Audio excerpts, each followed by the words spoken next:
Okay, let's see.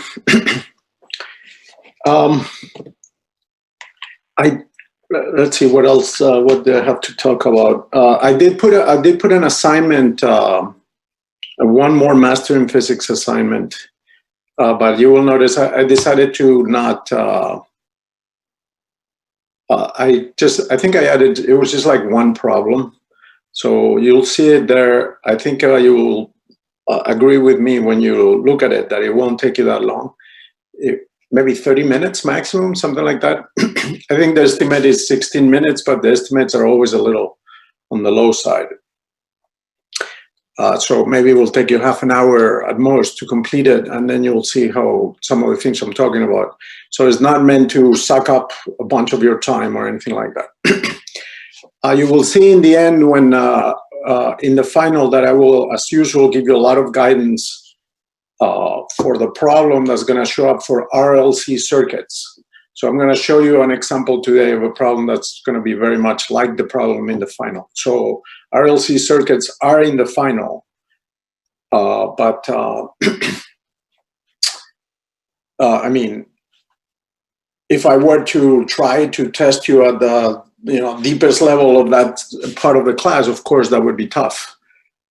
There's a lot of things that we haven't even talked about. I still have time. So we're going to talk about phasor diagrams a little bit today. So I already gave you a PowerPoint that contains everything in good detail with a lot of math. Today I'm actually going to use a different PowerPoint, not the book PowerPoint, not the PowerPoint I already gave you. Yet another book which I think is a little bit cleaner. So it doesn't do the math, but at least it takes you from step to step and it has examples. So we'll do that. That's already posted on Canvas. It's called ACC and Waves, PDF. So that's on Canvas, and then I'll use that because it has examples. So today already you will have examples to just, in the end, the example is not, I mean, figuring out how the hell you got to talking about all these things, there are a lot of new definitions on many things. So if you want to do all the math, then no, then neither PowerPoint has the math. The PowerPoint I already gave you, that one has the math. So if you really paid, if that's what you wanted to do, just because you want to figure out exactly what's going on, then actually that PowerPoint is pretty good. It has all the details. It's all in there. But it gets a little complicated along the way. So now I'm going to do both, and you can choose. For the exam, you're really only going to need what I'm going to do today. But I still feel better about telling you what the math is instead of just giving you answers. Anyway, today will be a little easier because this PowerPoint is easier. So let me show you. The only problem, I wasn't able to put it on Notability, so I'm not gonna, I'll show you the PowerPoint. Is because it was sideways, and I don't know in Notability how to put it upside down on my iPad, and fortunately, so I'm gonna have to use my computer. Let's see, this one. So I think you should be able to see this just fine. Let me put chat here 1 second. 1 second here. I can see chat here.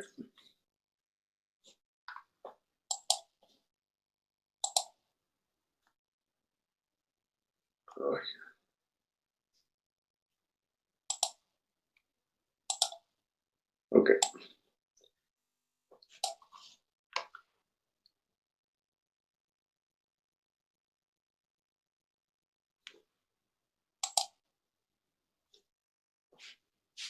Okay. Yeah, I won't be able, I don't know how to write on this thing. I won't be able to, I would have to figure out how to flip it on my iPad. I don't know. Okay, anyway, it will be fine, but I won't be able to write. Okay, so right now you should be seeing the PowerPoint I'm talking about. It's called ACC. Let me, I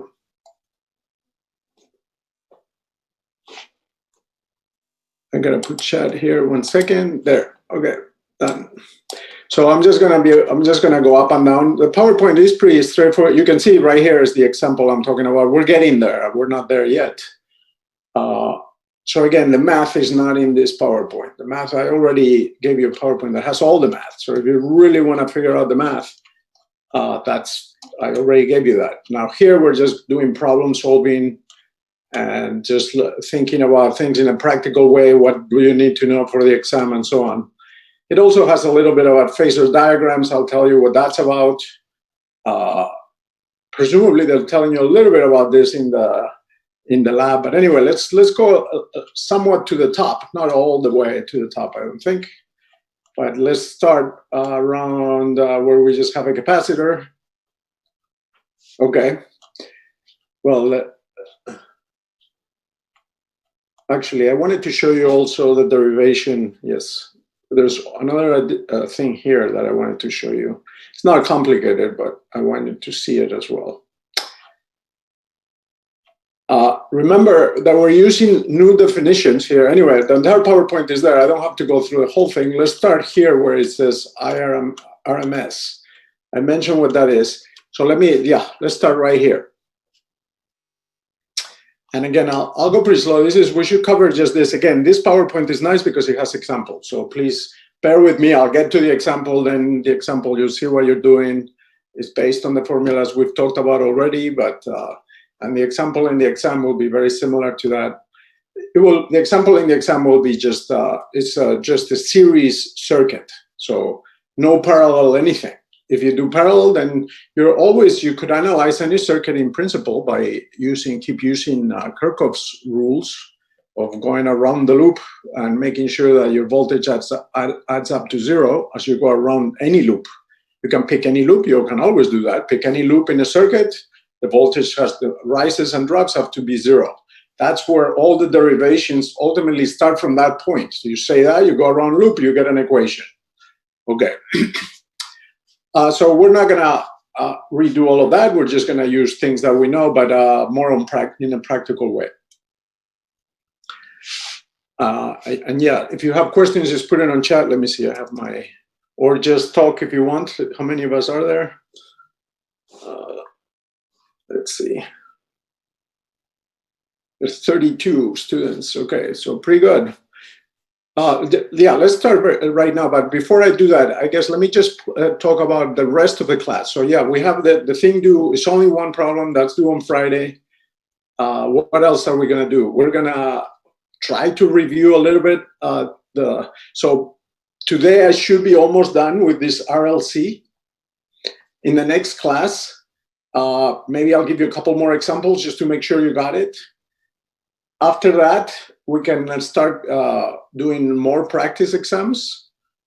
And then on Monday, I'll try to review the class, but that's not going to be easy. But I certainly will be able to give you more guidance on the problem. So that we have class on Monday. That's the last day of class.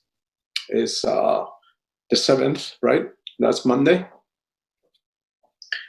So on Monday, I'll try a little bit to review the class. What I may do actually instead of that, if I finish this, if I'm able to finish RLC circuits today as much as possible, which is certainly my intention, then on Wednesday, I could maybe just mop it, clean it up a little bit if there's something that I'm missing that I didn't get to cover and that it might be important or something like that.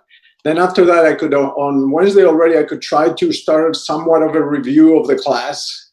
The things that are important, the things we've emphasized. That's not easy, but I could try that. And then on Monday, I will give a lot more guidance on specific problems. So I'm sorry to leave it for the last day, but yeah, that's the timing is such that I'm going to have to do that on Monday. So yeah, it will be kind of important for people to show up on Monday. So certainly in my other classes, in my astronomy class, Monday is not an important class. But on this class, the way it's going to work out, Monday will be an important class because I'll have time over the weekend to think about all the problems that are going to be in the final and then tell you more about it like I usually do on Monday. So please do show up on Monday. You guys have been showing up, so, you know, but in any case, don't skip Monday, please, unless you have a major emergency or something like that, because we won't have another chance after that. That's it. Okay, so having said that, right, so let's make sure we get the basic ideas here, and I think in the end you will see, even though the subject is kind of not easy, but in the end you will see when you get down to it and you're calculating things, as long as you're comfortable with what it is that you're calculating, the problem will be pretty easy because you already know ahead of time what it's going to look like. So that will make it pretty easy. You'll see later what I mean by that. Here, what we're going to have to try to be a little bit clearer than we've been so far is this stuff about leading and lagging. What is that about? So this PowerPoint does a pretty good job of making the basic concepts one by one. It also gives you a little bit of guidance about how to do problem solving, and then it has the examples. So we start here by saying, okay, look, I mean, we talked about leading and lagging. Let's try to clarify what the hell does that mean anyway. Okay, just a little more than we have been doing so far. So if you just have a resistor, so this R here is for the resistor. So if you have a resistor and a battery and the AC, and it's AC battery, so the voltage goes up and down. And what you want to know is, you would like to know the voltage across eventually each of the elements. So you imagine you're in the lab, you put a voltage measurement, you voltage meter or voltmeter across the resistor, then across the capacitor, then across the inductor. And then you put that on your oscilloscope, right? So you have a voltage for each element, you have a voltage on that thing, you know, the voltage drop across that element. And then, so you have a voltage across each thing, then you have the voltage of the power supply, and then you have the current in the circuit. Okay, there's only one current. So you're not gonna have a current for the resistor, a current for the inductor, a current for the capacitor, no. The current is the current of the circuit. All three elements have the same current, but they have different voltage drops. Okay, so what you like to know is, how does the current, how is it in phase or out of phase, the current with the voltage across each thing, or the voltage across the power supply? Are they in phase or not? Okay. So meaning, if they're in phase, it's very clear from this diagram that you have in front of you. And again, I'm going to take my time to make sure you get everything, and then we have the example, and that probably will be the entire class, I'm sure. So if they're in phase, something being in phase, well, in the oscilloscope, you would know immediately if something is in phase or not in phase. What the hell does that mean? Well, it means, are the peaks and the troughs at the same angle at the same time? The angle, it would be just omega t or whatever. So if the peaks and the troughs, the bottoms, are at the same time, then that's in phase. Okay. Is Imax, that's the current in the circuit. Now at this point we only have a resistor. So if you have just a resistor, we already said that, it's very easy. The resistor doesn't introduce a lead or a lag to the current with respect to the voltage, right? So if you measure the voltage across the resistor, and you just have a resistor, that's it, then that's the same voltage as the voltage across the battery. And then the current and the voltage are in phase. The maximum is at the same time, the minimum is at the same time. So hopefully that's clear. If anything I say is unclear, please do stop me. You do have to have when I'm asking something, it has to be clear what I'm asking. Otherwise, you know, maybe a multiple choice question will go wrong or something like that. So far, these two things, clearly the voltage is in phase with the current because the maximums occur at the same time and the minimums occur at the same time. This is the current when you just have a one resistor. Okay. Well, then I'm going to go through the important points. This just tells you the power. We already discussed that. Now here, please keep in mind that there are many little definitions of things. This PowerPoint has them all. There's also in the other PowerPoint I already covered. So this I means, it says RMS. Remember that what that meant. RMS means root, mean, square. Okay. And then there's a square root. So where does that square root of 2 factor come in? Well, because the RMS is not the same thing as the max. Okay. The max means how the amplitude of the current. How big does it get? How low does it get? The maximum, the amplitude. But then suppose you want to average. If you just average the current, remember what I told you, the average, there's a cosine or a sine in there. So it's I max cosine of omega t. Well, if you're going to average that, it's going to come out to 0. So that's not very meaningful. So what people do, and again, this is not a major thing, so I don't want to spend a lot of time on, but you do encounter this quite a bit in this subject, that people do new definitions and it gets confusing. What are they talking about? So this is not that big a deal. I wish I could write now. I thought I wasn't going to have any trouble not writing, but now, if you have the current is I equals I max cosine of omega t. If I average that, I get 0. So I don't want to know. I want to know what is the average value for the current. Well, if it's a cosine of omega t, it goes positive, negative, positive, negative, positive, negative. That doesn't help. So you want to average the square. So first you square the quantities. So instead of doing I, you do I squared. Then instead of cosine, you have a cosine squared. When you average cosine squared, you actually get a number. Okay? And so then after that, you take the square root. So that's where the root thing, the R means root. That's where this square root came from. This square root came because you're doing first the square, then you mean average, and then square root, RMS. Okay, that's just a way to define something that doesn't give 0 and still you're averaging things. Okay, so let's not spend a lot of time here, also because I'm not being able to write things. This is not a key point. If anything is unclear, I'll mop it up, I'll clean it up in the next class, no problem, okay? But this is not a big deal. This is just a definition. Oh, anyway, they give you here the example. Or maybe I didn't have to write anything. I just got to go to the next PowerPoint, to the next slide. I didn't realize that. Okay, great. So here's what I'm telling you, that they have I equals I max right here, and then sine of omega t. Remember, 2 pi f is the same thing as omega. Okay, and then they have the voltage max, sine of omega t.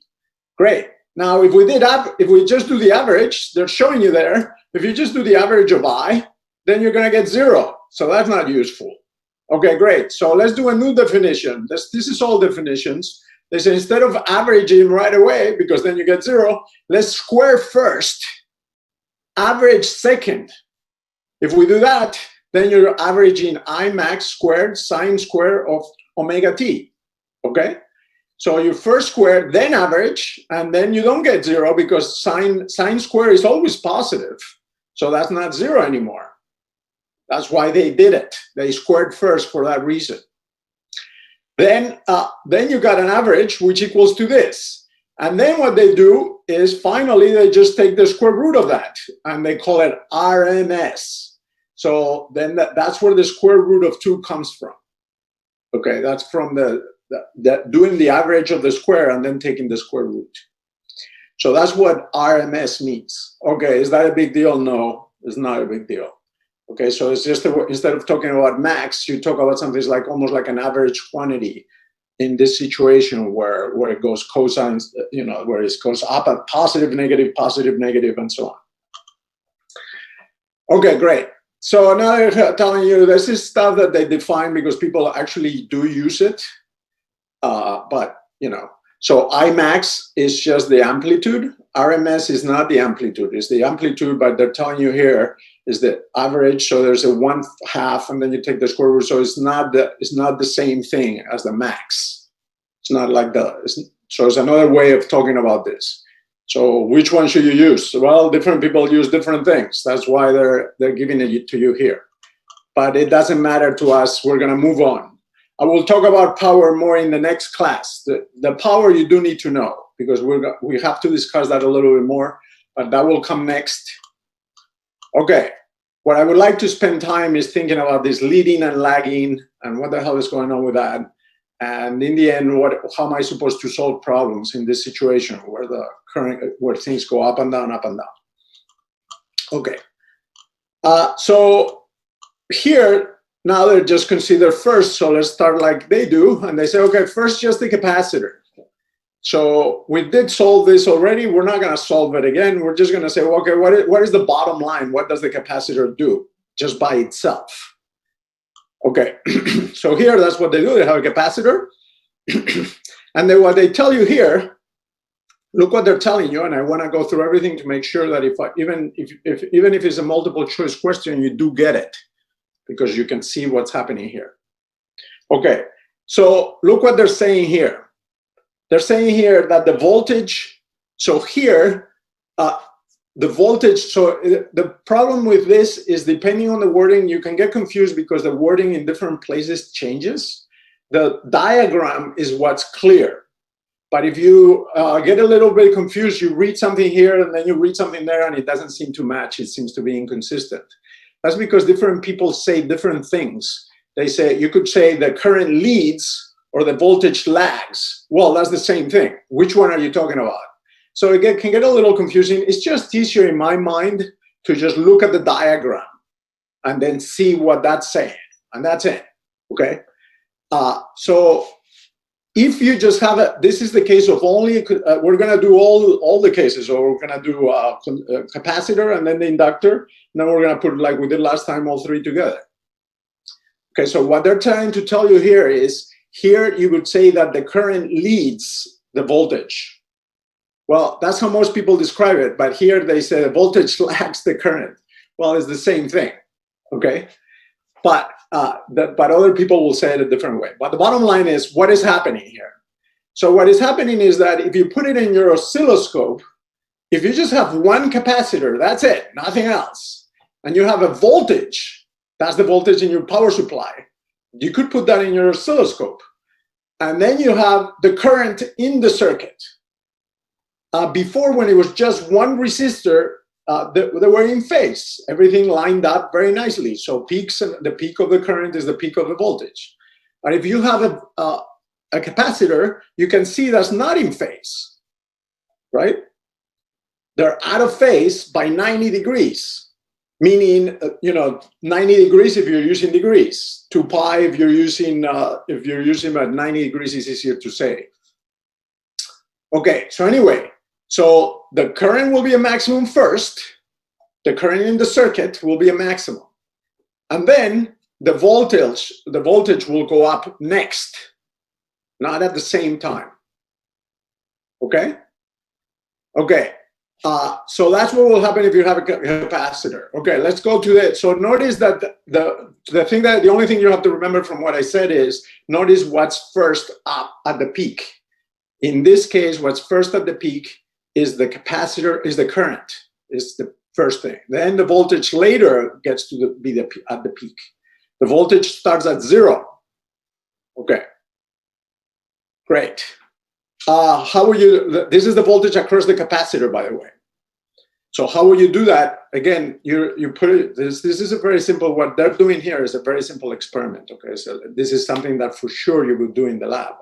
You just have a power supply and you have a capacitor, and then you put a voltage meter across the capacitor. And at first, the capacitor is not charged, say. And then you start to charge. So at first the voltage across the capacitor is 0 because it's not charged. Now, immediately after you hook up the circuit, the capacitor is uncharged, it has 0 voltage. But right at time t equals 0, the current will be a maximum actually, because the voltage across the capacitor is a minimum. Okay, anyway, so this is something you can easily check in the lab. And this is the situation where the voltage lags or the current leads. You could say either way is correct. Okay, now they put in, and then they say, okay, also we discussed this so far. Again, sorry, I'm trying to be thorough, not miss anything. But you will see in the end that the example we're doing is not very complicated. So based on just one capacitor, we define the capacitive reactance, and it's 1 over 2 pi f, which is the same thing as omega.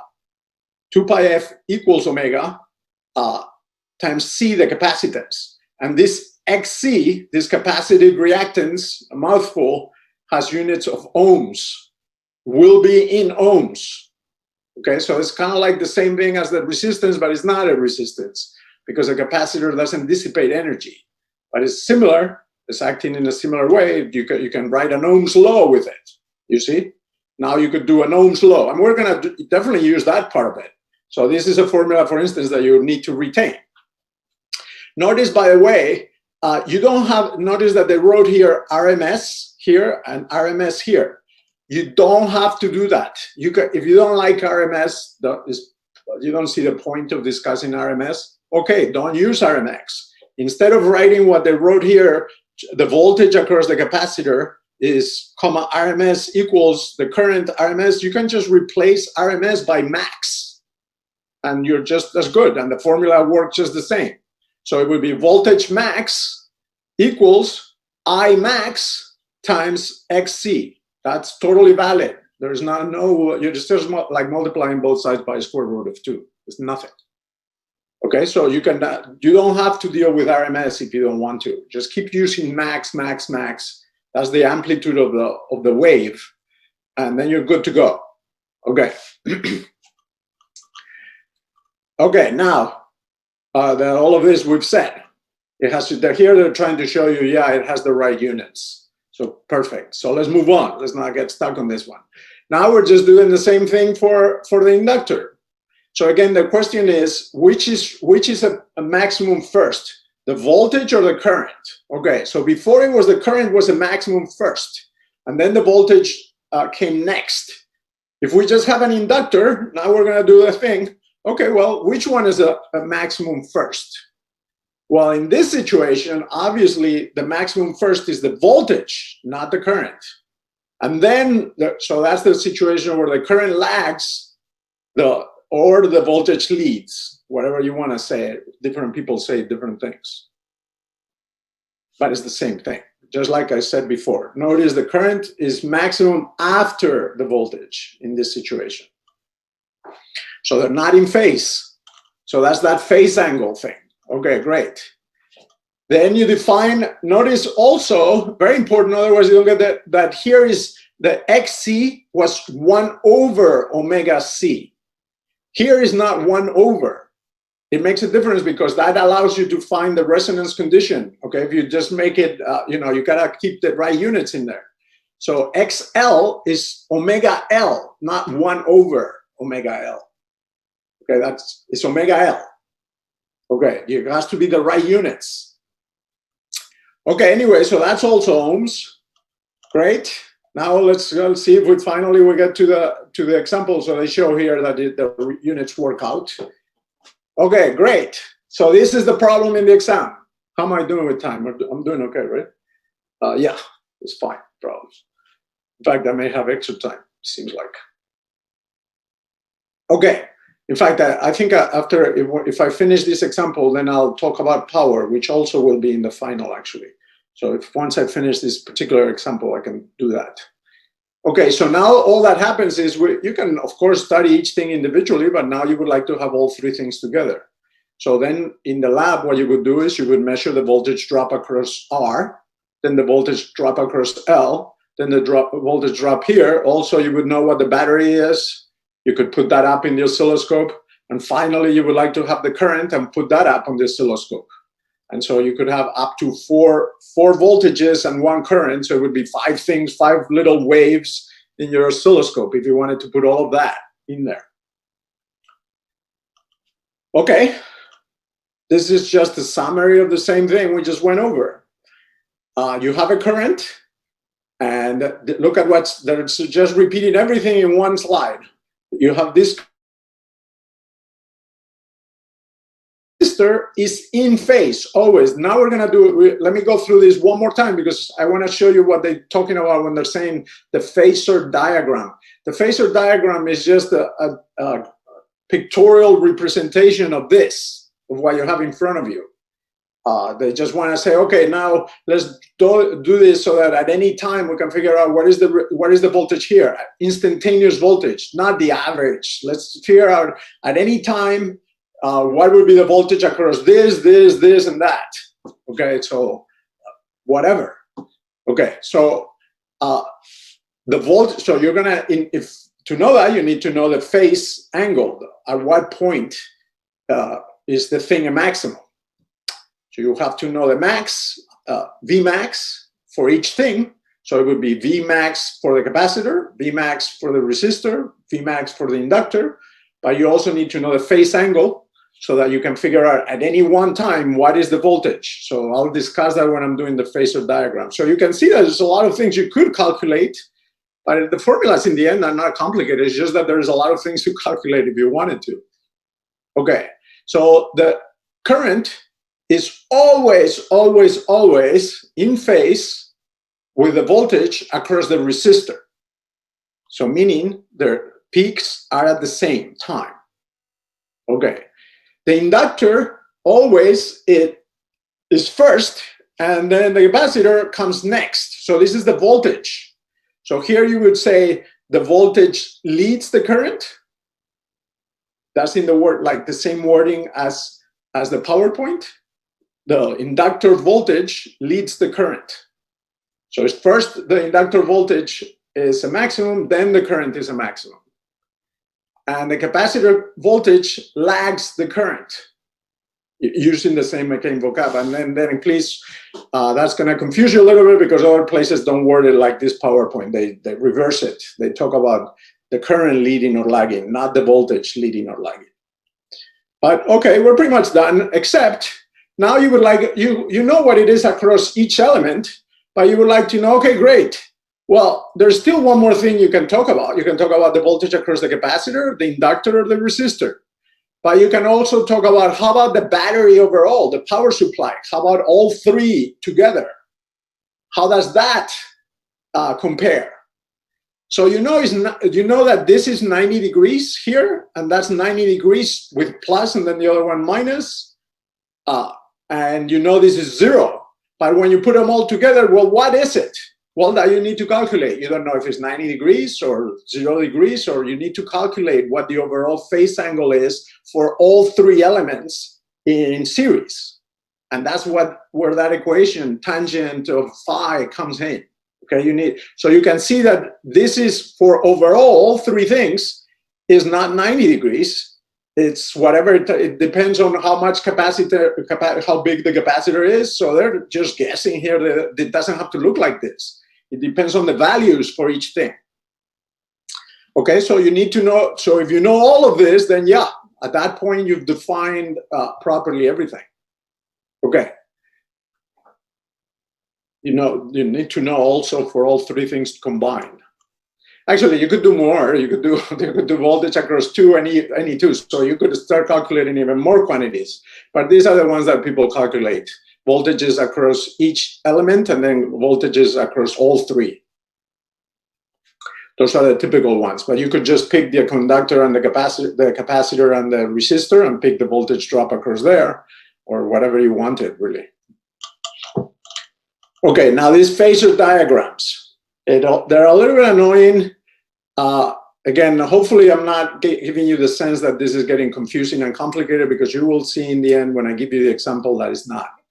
It's just that, since this is not that familiar, then they define new things. So in this phasor diagram, they just want to do a visual representation of this business about phase angles.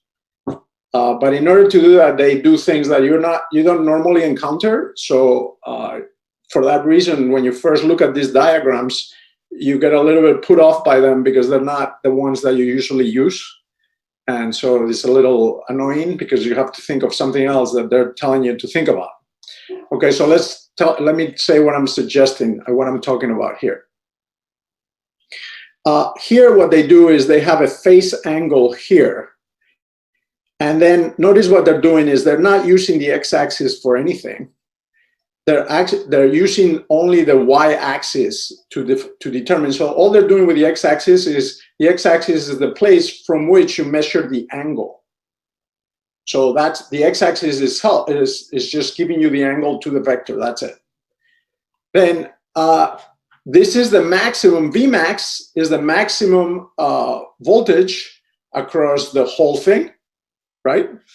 And then what happens is at any one time, there is a particular angle, phase angle, there's an omega t.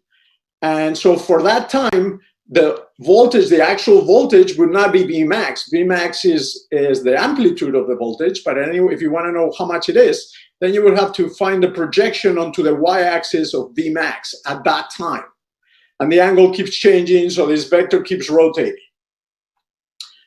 Well, it's not clear how that's going to be helpful. And if you just have one thing, it's not helpful. What is a little bit helpful about this, the only thing that's helpful, and the reason why all PowerPoints have this, our book has this, of course, too, is that it does help a little bit to keep in mind what happens when you have all three elements. So this is what's going on with all three elements, okay? The resistor is always in phase with the current. Okay, but then the voltage, this would point up and this would point down. Now you still have to rotate it. But at any one time, what they're doing is, this is kind of like a pictorial representation of formulas we already have. Let me show you something. It might be helpful to you to think of this way or not, I don't know. But imagine I take, you see, when you're doing this phasor diagram, you see that above here, they're pointing, the voltage across the inductor points up. The pointed across the capacitor points down. So what they're trying to indicate is that because one is out of phase and by 90 and the other, so they're basically pointing in opposite directions. So they're kind of like, what they're indicating by this is that the inductor and the capacitor are kind of fighting each other. Okay. So what you can do to get formulas and get the right formulas, the right derivation for these formulas is in the other PowerPoint. That's why I don't like talking about it like this, because it's very confusing what this is giving you. Actually, the right derivation for all these formulas, it's in the other PowerPoint. Okay, so that's how you derive it. All of this is just, okay, blah, blah, blah, blah, blah. It does give you the right answer. Okay. But in any case, so if you write this diagram down, and you want to find at any time, how will you calculate the phase angle? Okay, so then what you would say, the phase angle, it would be phi. So you could use any time, it would give you the same phase angle. The entire phasor diagram start rotating, and that's not really particularly helpful either. So I'm about to get to a practical example, but just let's think about the derivation. Before I gave you a formula for the phase angle, it went like this. Tangent of phi equals XL minus XC divided by XR. Okay, where did that come from? XR is R, sorry, same thing as R. Where did that come from? Well, they're trying to tell you that you could think of it this way. You could think of, oh, the tangent of this angle is this vector, which is the voltage of L minus the voltage of C, the capacitor. And what is tangent? Tangent is sine over cosine. So if you take this vector and you divide it by this vector, then that gives you the tangent of phi. Well, that's a formula we already have. Why are you rederiving this way? No reason. Okay, we already have that formula. This is just a visual representation of the whole thing. But it's not a derivation, and sometimes I think maybe they shouldn't even teach it. That's my particular opinion, because it's not really. But anyway, it is true that this will give you the right formula for the tangent of phi. Phi, again, is the phase angle for all three elements. When you have three elements, then there's some phase angle between the current and the voltage across all three. And the way to calculate that is tangent phi is the voltage drop across the inductor minus the voltage drop across the capacitor divided by the voltage drop across the resistor. You see, and they tell you here what this means. Phi is the phase angle between the current and the maximum voltage in the circuit for all three things. And this equation also applies to RMS values. Great. You don't have to use it with RMS values, but everything always applies to RMS or max. Okay. Well, a much nicer way of defining that is to write it like this. And that gives you the formula that we had before. That's the only formula you're going to need. So tangent of phi is, you can also write, since you can write Ohm's law for each of those, when you have a voltage, then you have Ohm's law. So you replace up here where it says change in V, then you can say, well, that's I times XL. Here you can say this term here would be I times XC, and here it would be I times R. Well, the I's cancel out, and then you just got XL minus XC divided by R. Okay, well, that's more useful because this is the first quantity you're going to compute in a practical example. This will be XL is the quantity you compute right away, XC and R. And this Z is the impedance of all three elements put together. Okay, now example. Let's just do an example at this point. Okay, here is just a summary table of everything we've been talking about. Now notice that you can do not only three things. The example in the book would be this one here. The exam problem will be the bottom one, in which case the impedance is R, XL, XC with a minus squared. Okay, but of course you could just have any two elements, and you would calculate things a little different in that case. So these formulas here are the ones above are for all three elements. Okay, so let's do that example right now. Otherwise, just talking. And then at the end, I'll come back to this power thing after I do the example, just to make a little bit of progress. We'll go back to this power example. Now, this one here, by the way, is just, you don't have to deal with this. You can check it out yourselves if you want, what they're talking about here. This is not in series, so you're not going to encounter this in the exam. So if you look at something like this, that's fine, but that would be for yourselves to just figure out what's going on here. Not something you need for the exam. In the exam, you're only going to have the series example, and this is not in series. Okay. So let's go to the series example. That's it. Okay. So here it is. Okay. So if you've been kind of tuning out because it seemed like very abstract discussion, finally is not abstract discussion. So you'll see it's not that much to do. Let me give you, since we're doing okay with time. Yeah, we have 30 minutes. Let's try to see how, in the end, you'll see you're just using formulas. And again, you just have to use, so you try to solve this. I'll have more examples for you guys in the next class, but let's try to do this. The answers are right underneath this. So you have a series RLC circuit, and they give you a resistance. Now notice, sorry about this, the resistance is in volts. Obviously, that's wrong. Resistance is units of ohms, obviously. Now, they have an inductance in henries and capacitance in millifarads. Okay? And then they give you a frequency and the Vmax. So they're saying, okay, find the impedance of the circuit, the maximum current in the circuit, the phase angle, and the maximum voltage across the elements. Okay, again, it's not that it's difficult. You'll see it's not difficult to do. The point is that there's multiple things you could calculate in a circuit like this. So give it a try. See if you get the right numbers. Please try it on yourself. I mean, just to make you calculate something, get it a little involved. Let's try to solve this. The answer are right underneath. I'll show you the answer in a second. But let's see if somebody can put it on chat and if everybody agrees before.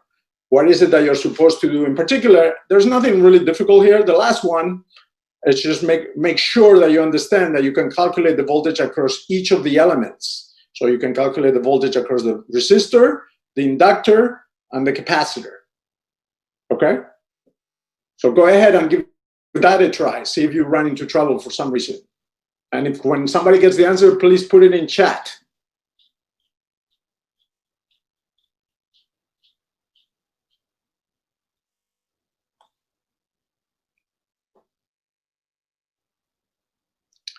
I may talk about the phasor diagram again. I'm sure that it's not clear to you at this point why the phasor diagram is useful. It's not really that useful. But if I find some use for something to say about that, I'll discuss it again on Wednesday. So if you didn't get too much out of the phasor diagram at this time, don't worry about it. That's not really a major point. People do talk about it, but it's not. I'll see if I have something else to say about that next class.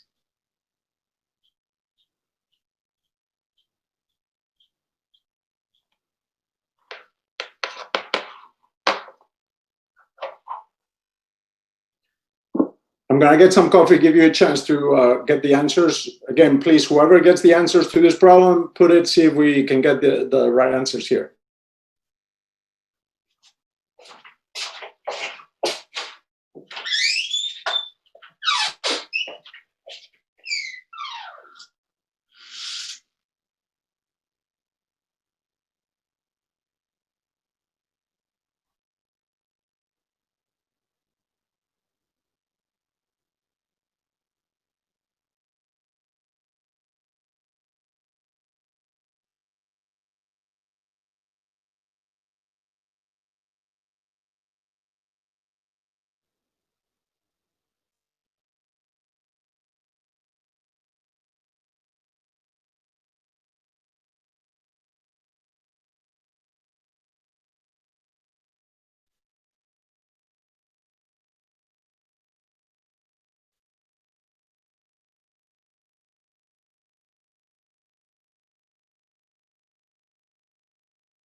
Okay, I wasn't getting a lot of. Hopefully, you've been seeing what I've been doing all this time. So you will have it. You need to. You can use your book or whatever you want. You need to calculate XC, XL, the capacitive reactance, the inductance reactance, and then you have to figure out how to calculate phi.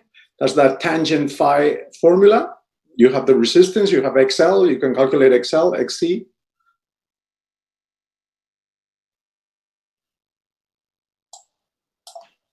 How many of us are there now? Let's see, 32.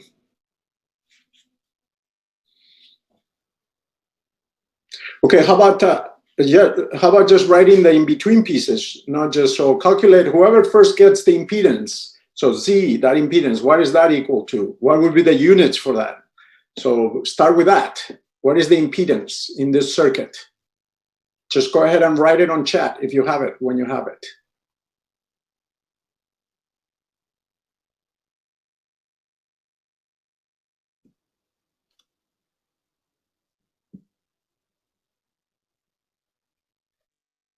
There is definitely a problem like this in the exam, so that's why I don't want to go fast through this. I want to make sure you're comfortable with what you're doing.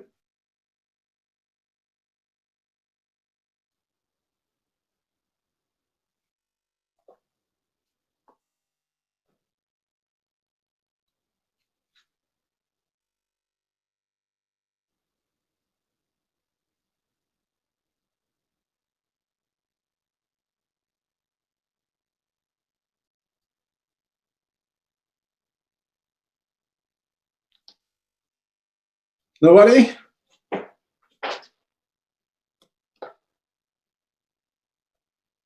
Are you trying, or you maybe not finding the formulas? Do you have any trouble? Okay.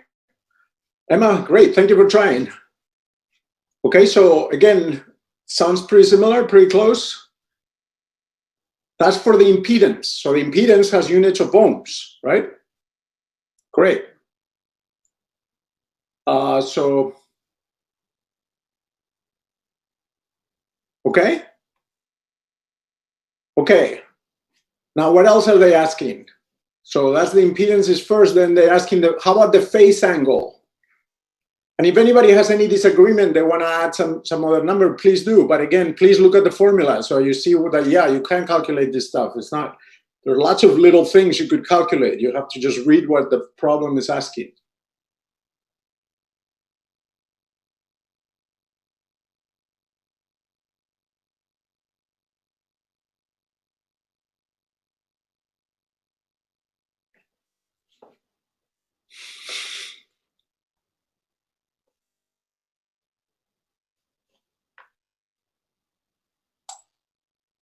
Okay, so it's the impedance of the circuit, the maximum current in the circuit. So once, how will you know that? You have the impedance. How will you know the maximum current? Can somebody write the formula for that? Now they calculated the impedance. The impedance is labeled as let's say the value, right? So once you have the impedance, how do you get the current? Doing what?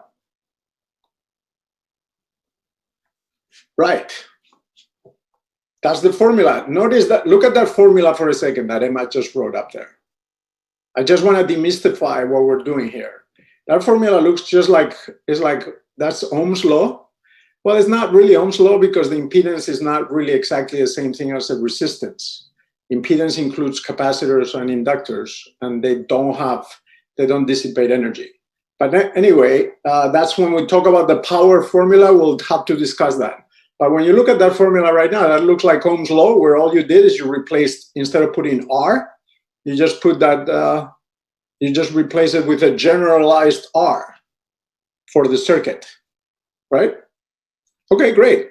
So then you would, in this case, you would just solve for Imax. Well, they give you Vmax in the problem. So that's it. So assuming I didn't do the numbers, if they're below, we're going to find out right now if they did the numbers correct. I don't know at this point. But all you will have to know, they gave you C already, so you know Imax. So that's answer to B. Okay, done with that. Then the phase angle. How about the phase angle? What is that equal? Can somebody write it down?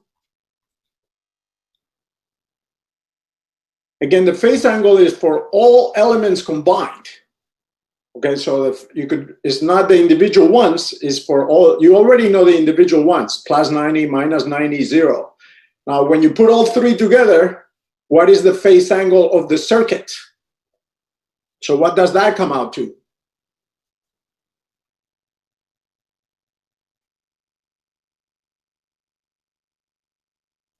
Right, that's the formula, correct? And the number is?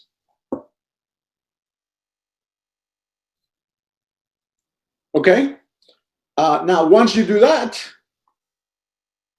okay, great.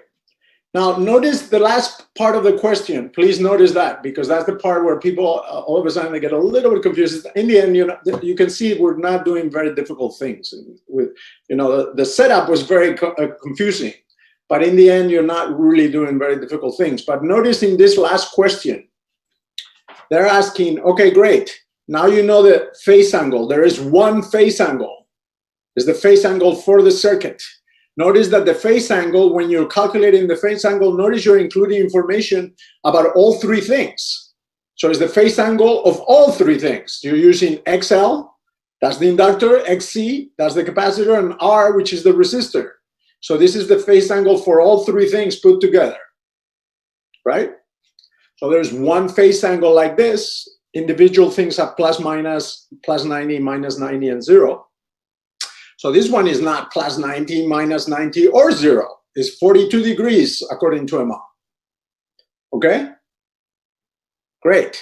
Now finally, and this is all there is, there's nothing, then you say, what is the maximum voltage across each of the elements? Okay. Well, you already calculated Imax up here. You calculated the maximum current. So how will you figure out, say they ask you what is the maximum voltage across the resistor? What formula will you need for that? What formula will you use when you're trying to find out the voltage across the resistor, only the resistor? Right. How about only the capacitor?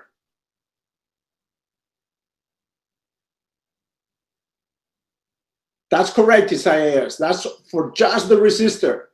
How about if you're trying to do only the capacitor next? Which formula will you use for that? Right. And finally, last, only the inductor.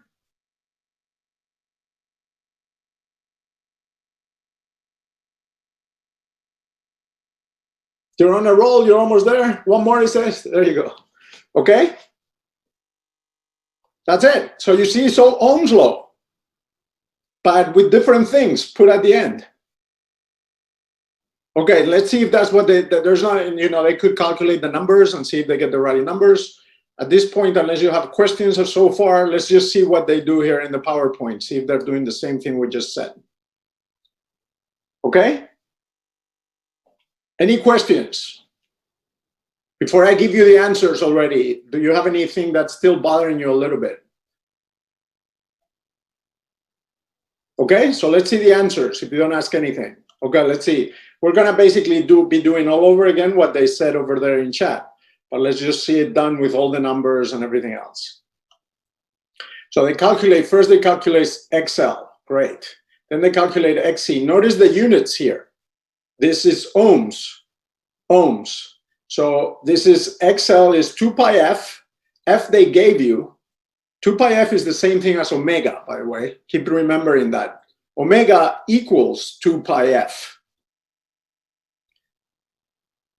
F is the frequency, so F equals 1 over the period. Okay, anyway, so you calculated XL, you calculated XC, then you calculate Z, and oops. Okay, so good. So we're making a little bit of progress. Both of you got something, but it didn't come out the same. Okay, so what happened? What do you think happened? I don't know exactly I don't know how you got that number. The number comes out different to the ones they gave. I didn't know that was going to be the case. So what you have to do is you take XL, which is this 226. Oh.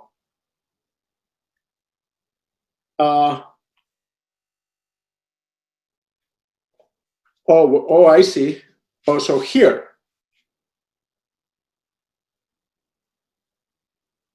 I see. So here you did something here to the C here. I see. Okay, be careful. Do it yourselves. Yeah, it's just a units problem. So this is 1 over 2 pi F times C, everything at the bottom, and the C was in millifarads. Okay. Anyway, I'm sure it was something like that, right? Units. So they had a units issue here, it sounds like. Then when you calculate this, you get 588. So again, be careful with the units. They seem to be doing all the right things. Okay? So yeah. Oh, I see. Oh, got it. So XC is 0.758, actually 758. Got it. So it's the MF microfarads. Got it. Okay. So it's nothing, but whatever. Okay. Now what do they do next? They say I max equals the voltage max. That's what we said to do. And so they get a current. And notice that when it comes to the current, you only need to specify one current. That's it, you're done. So there's I max equals the voltage. Now the impedance includes all three things. Okay, so that comes out to 2.55 amps. Great. Then they calculate the phase angle. Well, but since they got the thing off by some amount before, they got 0.758. So of course that makes a difference. Notice, by the way, that the angle does matter a little bit because this is the business about leading or lagging. So what you have to think about this, when you're doing this, you have to think about what is more important to the circuit. The inductor goes with a positive angle, or the capacitor is a negative. So for this example, since it's microfarads here at the bottom, and then so that would be very small, so that becomes larger than this one, 758 is more than 226. This is a minus, so it's basically the capacitor is dominating this circuit. You wouldn't know that, you have to calculate that. You don't know that ahead of time. Okay, so the capacitor, so that in that case, the voltage would lag the current. Okay, anyway, then they do so this is, I think everything we did so far is pretty obvious. You know, you with the units, I guess, but it's pretty easy. In the end, you're not doing anything complicated. But this is the step here where some people, so there is one current, sure, but that doesn't mean there's one voltage. You can have a voltage across each of the elements, and notice what they did there. They just say I max times R, XL, and XC. Well, we already calculated XL and XC. Okay, so it's easy. Now, this is not the instantaneous voltage. This is the max, R max, the V max. Okay, so this would go like a cosine or a sine, whatever you choose to represent it as. But it is the maximum, is the amplitude of the voltage. Okay, let's do this one too. Actually, in the exam, since they have this example, we're pretty much done. I'm kind of running out of steam here a little bit, but there is one more thing we have to I want to remind you of, because it does show up in the exam as well. This is in the final as well. So you have a circuit, now you know the voltage, the maximum voltage across the resistor, the inductor, the capacitor, you know the whole circuit, the Vmax for the circuit, the current through the circuit. Now, you could start playing games of different kinds, say finding out the voltage at one time, at time t equals 0. Now you have to start talking about initial conditions. The whole thing keeps changing with time. There is another type of problem that involves resonance conditions. And remember, that's what you do when you're tuning your radio. And let me remind you of how we calculated that. We calculated one of two ways. It's the same thing. To calculate resonance, what you're trying to say is, since the capacitor and the inductor are kind of fighting each other, then what you can do is you can choose the frequency, a particular frequency for which XL will cancel out XC. So in that case, the impedance becomes the resistance. For when XL equals XC, then the impedance becomes the resistance, or you can just say that the angle of the circuit, for that frequency, the angle becomes 0, because XL and XC cancel out. The inverse tangent of 0 is 0. Okay, so that's a particular thing that people like to talk about, in that you all still have all three elements, but you fine tune your circuit, you pick the resistance, the frequency, such that your circuit acted as though in the end it only has a resistor. But there's only one frequency for what that can be true. That's what we're finding. You can find the frequency. Once you tune your circuit, then for that frequency, it's as though it did not have an inductor and it does not have a capacitor, because the phase angle becomes 0. And that's the phase angle when you only have a resistor, the phase angle is 0. Okay, so the bottom line is to calculate the resonance condition. How you do that? Well, I already show you that, but they tell you here as well. Okay, so here's the resonance condition. The resonance condition occurs for one frequency where the current has its maximum value, or the impedance is a minimum, the current is a maximum. And this only happens when XL equals XC.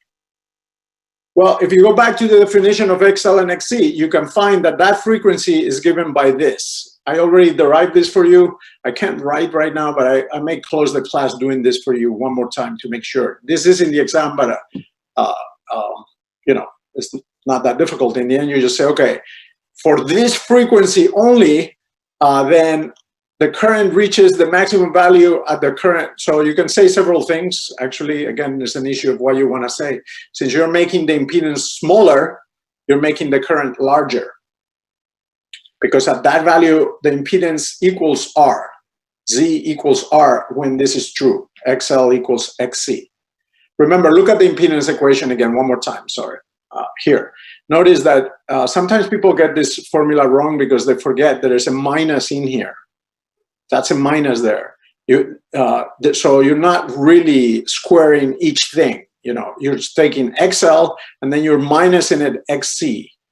So yeah, you can make that 0, of course, by making XL equals to XC. You make this 0. So then Z equals R. Okay, great. So let's, you can tune a radio, blah, blah, blah, blah. Let me just end by deriving this all over again. It's not that hard to derive this, but I'm gonna have to get out of here because I have to show you in my iPad here. Okay, so to derive that, you just go to the expressions for XL and XC, you go here, and you make them equal. Let me do it for you very quickly, and then we can end class. Do you have any question about that? I just want to rederive that one more time. Since it's in the exam, I want to make sure you understand. It's not that hard to do, but it's in the exam, so I want to do it again. Do you have any questions? You're going to have a problem just like this. I'll give you one more example or a couple more examples in the next class. So, okay, for now, let me just finish up. Let me stop sharing this.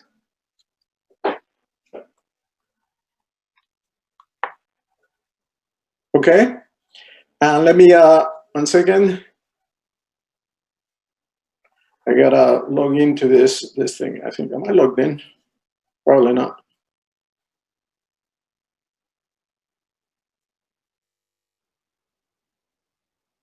No, sorry. I gotta log in with my iPad. I thought I might be. I'm not logged in. 1 second. Oh, I am.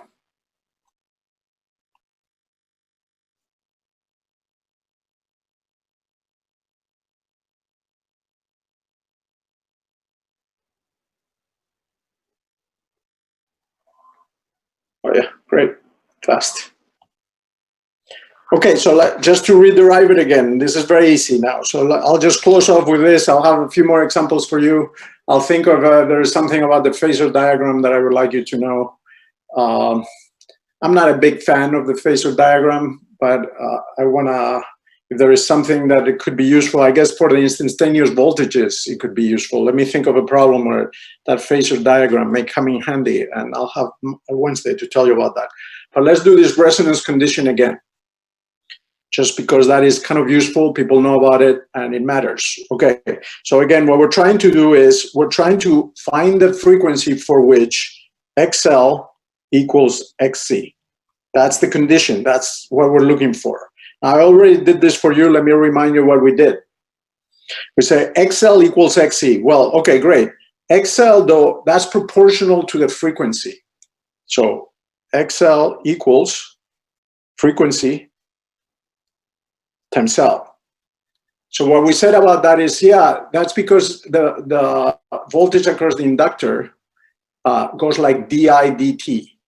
So the bigger the frequency, the bigger di dt gets, because as the change is bigger, if the frequency is very large, then the change is very large.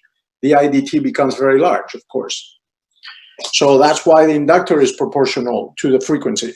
Now for the capacitor, it's actually at the bottom. You see that there? It's one is not proportional, it's inversely proportional to the frequency. So therefore, if I make XL equal to XC, yeah, that's not a problem. You can find what that is. It's pretty easy. That would be omega L equals 1 over omega C. Can that be true? Absolutely. I multiply both sides by omega. I get omega squared equals 1 over LC. So I get omega equals the square root, 1 over the square root of LC. Now, if you want to translate this to F, the frequency, then you just need to add a 2 pi in there because omega equals 2 pi F. In that case, you get frequency equals 1 over 2 pi, the square root of LC. Because if I multiply both sides by 2 pi, then I get omega on the other side. So that's it. So this is your frequency, resonant frequency condition. When for this particular frequency, the phase angle is 0. And it's as though the circuit only had a resistor and nothing else. Okay, only for this frequency. And no other, so that's why you gotta keep tuning it until, and what you would see in the oscilloscope is you would see that when you're tuning the frequency, all of a sudden the voltage and the current would line up. And that would be one way to figure out that you are in resonance. There would be several ways you could figure that out. That would be one. Okay, anyway, I ran out of steam. I don't have that much more. We've covered already the material. So this resonance condition is in the exam. It is kind of useful. It's a useful thing that you use in radios and other places. And then also you have to solve a circuit. There is a little bit more that we could do that's practical that I may get back to in the next class. But that's pretty much it for today. Yeah, that's it for today. Next class, remember that next class I will start, I will try to, oh, sorry. Somebody wrote a comment.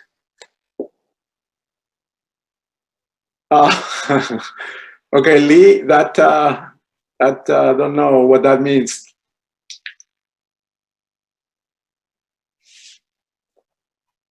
Is that a question, Lee?